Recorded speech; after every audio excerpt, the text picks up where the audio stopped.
मुख्य कारण है अवैध उत्खनन और सरकार को हर महीने कम से कम 100 करोड़ की चपत हर महीने सरकार को लगती है। ग्वालियर में अवैध खनन के मुद्दे पर कांग्रेस विधायकों ने प्रदेश सरकार के खिलाफ मोर्चा खोल दिया है। विधायक डॉक्टर सतीश सिकरवार, डबरा विधायक सुरेश राजे और ग्वालियर ग्रामीण से विधायक साहब सिंह गुर्जर ने अवैध उत्खनन के मुद्दे पर मोहन यादव सरकार को जमकर घेरा। कांग्रेस के तीनों विधायकों ने आरोप लगाया कि ग्वालियर की नदियों में रेत का अवैध उत्खनन किया जा रहा है, जिसके चलते सरकार को करोड़ों अरबों रुपए के राजस्व का नुकसान हो रहा है।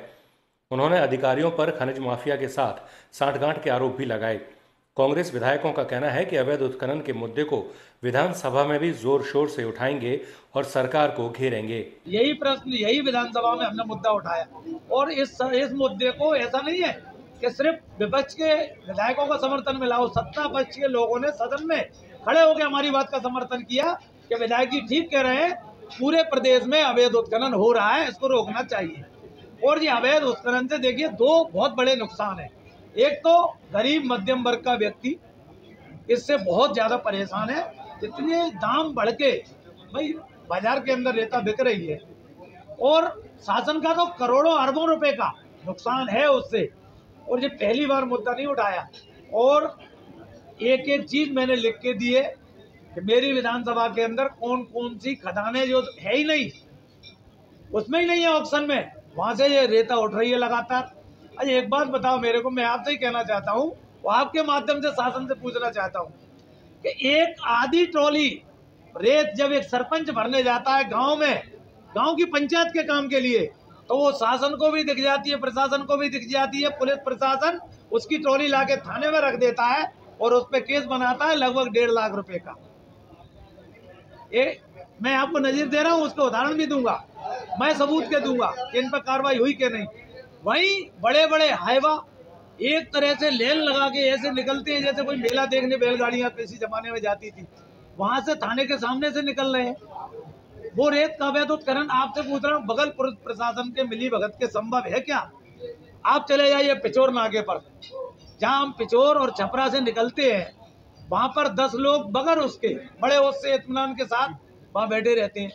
सबसे बड़ा जो नुकसान है राजस्व का, ये क्या करते हैं, रॉयल्टी के नाम पर, रॉयल्टी की जो पर्ची है उसके नाम पर टोकन देते हैं। और एक अगर रॉयल्टी दे भी दी तो उस एक रॉयल्टी से 3-3 चक्कर लगवाते हैं। किसका नुकसान है भाई? ये शासन का नुकसान यानी जनता का नुकसान है। तो हमने जो आवाज उठाई है, और सबसे बड़ी बात, चाहे रायपुर का रोड हो, चाहे हमारा शुक्लियारी का रोड हो, चाहे हमारा पुट्टी का रोड हो, मैं गिना रहा हूँ आपको, ये रोड अभी बने थे।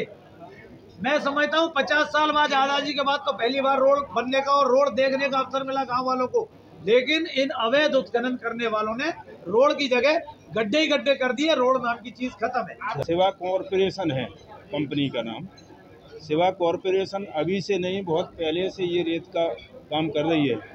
उनको सब पता है कि कैसे सांठगांठ की जाती है और कैसे अवैध उत्खनन किया जाता है। इस पर अभी तक किसी की निगाह नहीं थी। हम चाहते हैं कि आपके माध्यम से ये मुद्दा उच्च स्तर तक उठना चाहिए, सबकी जानकारी में आना चाहिए, ताकि प्रशासन और शासन के लोगों को मालूम होना चाहिए जो राजस्व का नुकसान हो रहा है वो नहीं होना चाहिए।